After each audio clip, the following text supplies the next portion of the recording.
I pledge allegiance to the flag of the United States of America and to the republic for which it stands, one nation, under God, indivisible, with liberty and justice.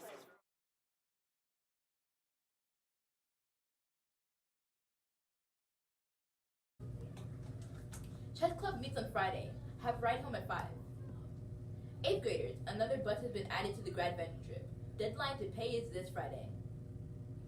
There are about 35 yearbooks left, so if you want one, you better act fast. See Mr. Blackwoods in room 178. 6th graders, there is math tutoring tomorrow morning with Miss Theodore and on Friday with Papa Milstein.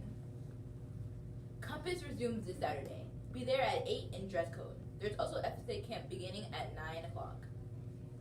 Popcorn is on sale tomorrow at the flagpole. Finally, today our girls flag football team has their first game at the season this tomorrow. Their first game home 1 week from now. Have a good afternoon, everyone. What is cerebral palsy? The definition of cerebral palsy, also called CP, is a collection of disorders caused by abnormal brain development or damage to the brain around the time of birth or early in life.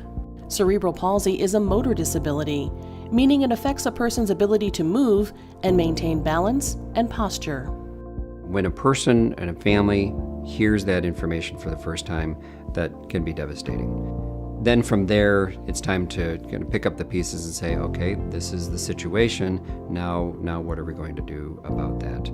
So when families come to see me or me as part of a multidisciplinary clinic, then we can say, okay, you know that you have cerebral palsy. Let's make sure that you understand what cerebral palsy means. What causes cerebral palsy?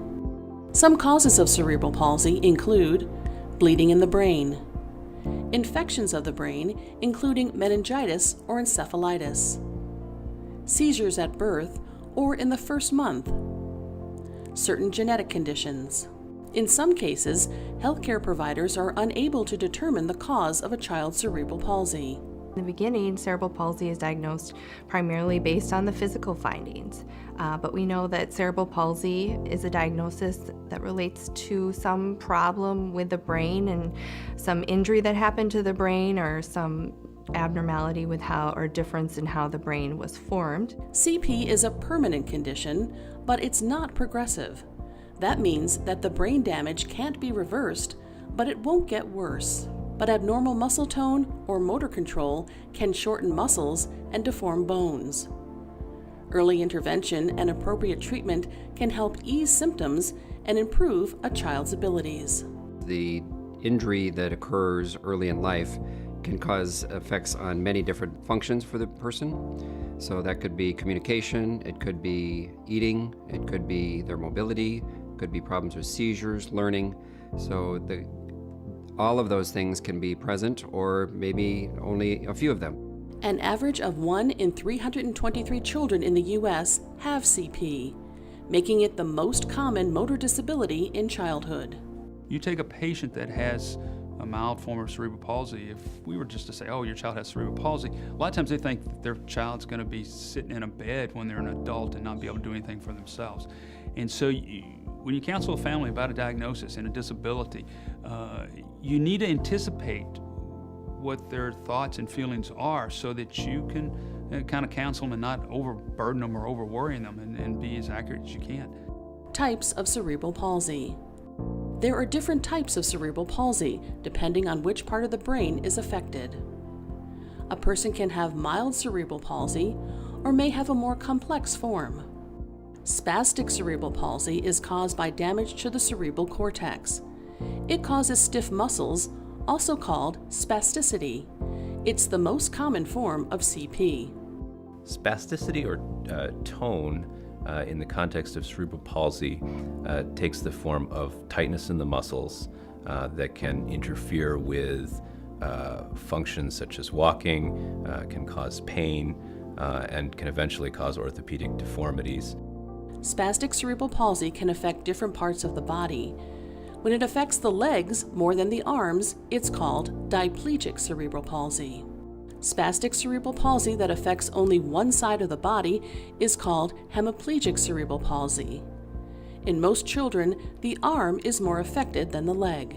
Spastic cerebral palsy that affects the entire body is called quadriplegic cerebral palsy.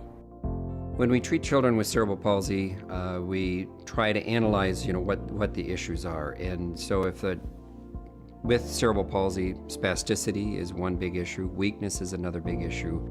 Another form of CP is called dyskinetic cerebral palsy. Dyskinetic cerebral palsy is caused by damage to the basal ganglia, which causes uncontrollable movements. Damage to the cerebellum causes a form of CP called ataxic cerebral palsy. Ataxic cerebral palsy causes poor balance and problems with coordination. Mixed cerebral palsy is a combination of 2 or more types. It's associated with damage to multiple areas of the brain. One of my jobs as a neurologist and taking care of children with cerebral palsy is doing my best to understand why a child has cerebral palsy. I can help the family understand what is going on with their child now and what things to look for in the future.